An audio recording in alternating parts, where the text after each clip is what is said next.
বিশ্বকাপে ফাইনাল শেষ আর্জেন্টিনার পরাজয়ের গল্প। সবচেয়ে উজ্জ্বল নামটি এলিমিয়ান মার্টিনেজ। শিরোপার শেষে পর্যন্ত স্পেনের হাতে উঠেছিল, কিন্তু গোলবার নিয়ে আর্জেন্টিনার এই বিশ্বকাপে ফাইনালের শেষে আর্জেন্টিনার পরাজয়ের গল্প। সবচেয়ে উজ্জ্বল নামটি এটি মার্টিনেজ। শিরোপার শেষে পর্যন্ত স্পেনের হাতে উঠেছে, কিন্তু গোলবারে নিয়ে আর্জেন্টিনার এই অভিজ্ঞ গোলরক্ষক শেষ মুহূর্তে পর্যন্ত একাই যেন লড়ছে।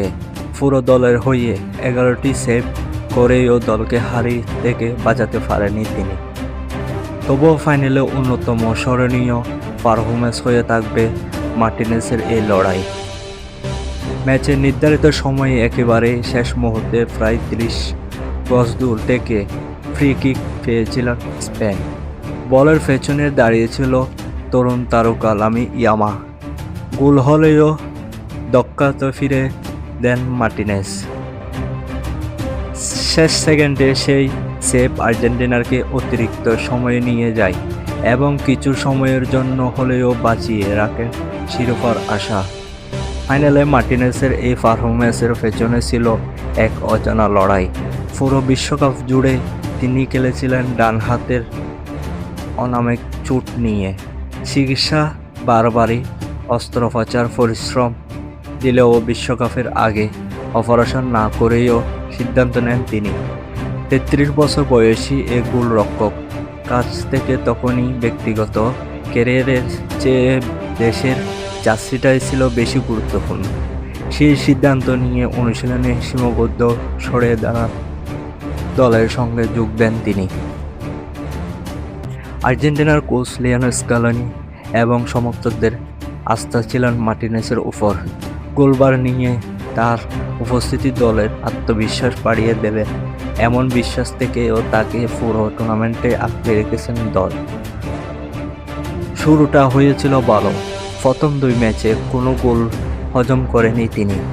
তবে নকআউট পর্বে প্রতিপক্ষ আক্রমণ বাড়ে, সঙ্গে সঙ্গে তার চোটের প্রভাব স্পর্শ হতে থাকে। শেষ ম্যাচে 7 গোল হজম করার পরে অনেক প্রশ্ন তুলে শুরু হয়েছিল। আগে সেই অপরাধী মার্টিনেজকে আর দেখা যাচ্ছে না। ফাইনালের আগে সংবাদ সম্মেলনে নিজের শারীরিক সমস্যার কথা স্বীকার করেছিলেন মার্টিনেজ। আঙ্গুলের চোটে তাকে ভুগিয়েছে। বিশ্বকাপটা নিজের প্রত্যাশার মতোই কাটেনি, তবে সবচেয়ে গুরুত্বপূর্ণ ম্যাচ পুরোই মার্টিনেজকে দেখা আশ্বাস দিয়েছিল তিনি। মাঠে নেমেও সেই প্রতিফলন দেখা যায়। বিশ্বকাপের ফাইনালে আর্জেন্টিনার হারে নেফান পাঁচ কারণ। পুরো ম্যাচ জুড়ে স্পেনের একের পর এক আক্রমণ সামনে দাঁড়িয়েছিলেন মার্টিনেজ। বলের দখলে, মাঝামাঝি নিয়ন্ত্রণ এবং আক্রমণে স্পেন ছিল পরিষ্কারভাবে এগিয়ে। অন্যদিকে আর্জেন্টিনার পুরো ম্যাচে প্রতিপক্ষ গোলের মুখে একটি শট রাখতে পারেনি। এমন এক দফা ম্যাচেও আর্জেন্টিনার নির্ধারিত সময়ে টিকে ছিল শুধু মার্টিনেজের অসাধারণ গোলরক্ষকের একের পর এক শট টেকনিক। তিনি ম্যাজিকের অতিরিক্ত সময় নিয়ে যান। বিশ্বকাপের ফাইনালে 11টি সেভ করে নজির ও আরও কোনো গোলরক্ষক নেই। তবে সব প্রতিরোধ শেষ তাকে অতিরিক্ত সময়ে 106তম মিনিটে ফের তুরসে শট আর টেক্কাতে পারেনি মার্টিনেজ।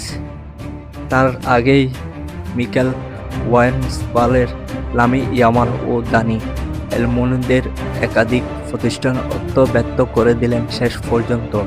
একটি মুহূর্তে বুলের ভেঙে যায় আর্জেন্টিনার টানা 2য় বিশ্বকাপের জয়ের স্বপ্ন। সেই এক গোলের নির্ধারিত করে দেন ফাইনালের ভাগ্য। পরাজয় সত্ত্বেও ফাইনালে আলোচনা সবচেয়ে বেশি জায়গা করে নিয়েছেন মার্টিনেজ। ফলাফল তার পক্ষে না গেলেও নিজের পারফরম্যান্স দিয়ে তিনি মনে করেন দিয়েছে বড় মঞ্চে লড়াই করার মানসিকতা এখনও হারিয়ে যায়নি।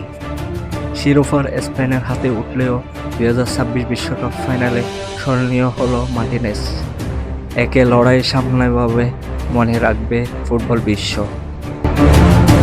মোহাম্মদ মুরাদ, ক্রিক টাইম 24।